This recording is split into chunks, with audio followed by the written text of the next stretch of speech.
What's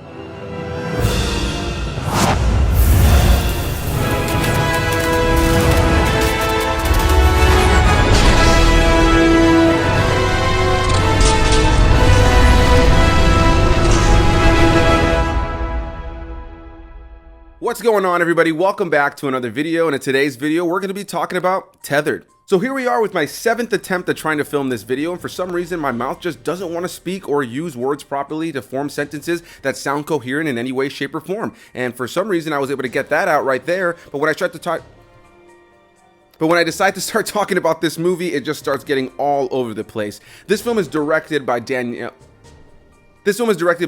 Robinette and is co-written by him, as well as written by Jeff Cox and some other individuals who actually helped them write a short film based on the exact same premise called The Exact Same Thing that came out back in 2017. I had no knowledge of that short film until actually after watching this movie, so I went in completely blind. A big thanks to those over at Gravitas Ventures for sending me an early screener for this one. That is why I'm able to check it out and review it here for you guys. This movie actually comes out later this week on March 18th and will be available on VOD anywhere that you're able to purchase or rent films online. And I'll start this off by saying that I actually really thoroughly enjoyed the look of this film. I really enjoyed the feel, the vibe, and the premise. And I'm a little torn on how I overall feel about this film because I enjoyed a lot about it, and overall I think I'm a little bit more positive than I am negative, but overall I wanted more from this movie, and it's a movie that now that I've seen it, I really can't see myself revisiting anytime soon. Now, going into this movie, I knew absolutely nothing. I didn't read a synopsis, I didn't watch a trailer. I only looked at the poster, knew that it was called Tethered, and saw somebody that had a rope around their waist.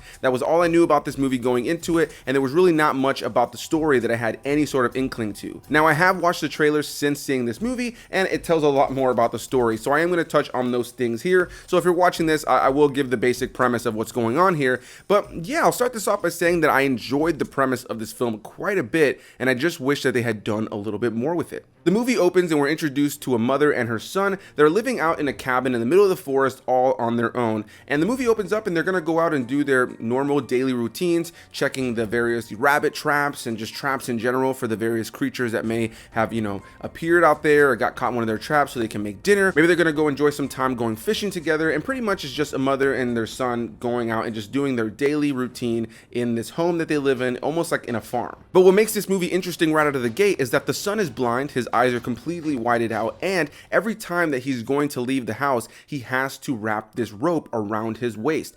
Hence the title of the film. And he has this set of rules that he has to follow that his mother has taught him, and the most important one is never losing his rope. And so right out of the gate, you have this really interesting premise of this kid who's blind who has to continually put himself onto this rope so he can only get so far from the house. And not too long into the film, there's actually a time jump, and we actually focus mainly on our main character, this blind individual named Solomon, who for the majority of the runtime does age up and becomes a teenager. Now he's alone, his mother is no longer there with him, and every day he goes out and he lives his life based on these rules and these different routines that he had built with his mom. Now, I don't want to get too much more into everything that happens, but pretty much everything that happens is really shrouded in mystery, and there is an uneasy feel as you consistently watch this kid try to live his life, going out and doing what he has to do, tethering himself up and trying to live a normal life based on the rules that his mom has told him, but he's blind and has no idea what's truly out there. One day he runs into a man named Hank, and the two of them end up befriending one another and then have to worry about some sort of creature that seems to be circling the house. I won't say anything else. That's pretty much what's said in the trailer, and I'll just leave it at that. But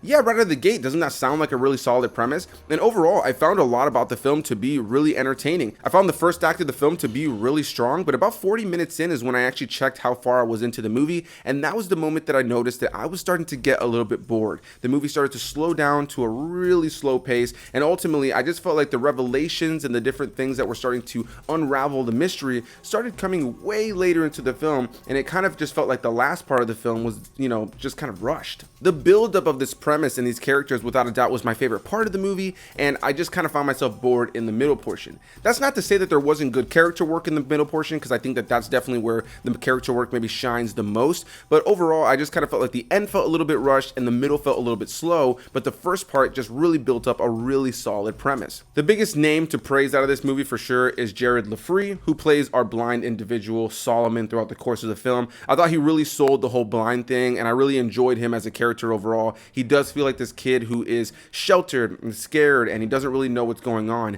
When he meets the character of Hank, played by Kareem Ferguson, I think that the two of them have something that the other one doesn't have in a lot of ways, and then they're kind of there for one another, specifically Hank almost being like a father figure for the character of Solomon. The mother that we see earlier in the film, played by Alexandra, I thought she did a great performance too, and the performance between her and the younger actor who played Solomon in the earlier part of the film, I found really set up the feel and vibe of the film. Their chemistry in the short amount of screen time that they do have together really does set up this very loving mother, and it really does a lot for the character of Solomon as he ages up and we get a different actor in the role. Overall, I found the performances to be good. I like the special effects. I like the costume design. There was something about the look and the feel of this film that was very eerie. I really enjoyed the look, and I really was interested consistently. This was a movie that never really fully just completely lost my interest. I was consistently intrigued. I was constantly interested to see where it was gonna go, but ultimately seeing the final act of the film made me feel like there was just so much more I feel like they could have done with this premise. I just wish that the movie had been just a tad bit more eventful. But that just may be me. Maybe you saw this movie and you loved it, and honestly, I didn't hate it. I did like a lot about it. I'm just torn on it, and I can't see myself revisiting the film, which I think is a huge part when you kind of review a film.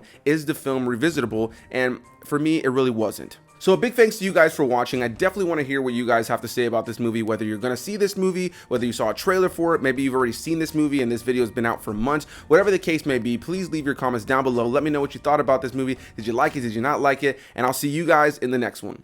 Bye-bye.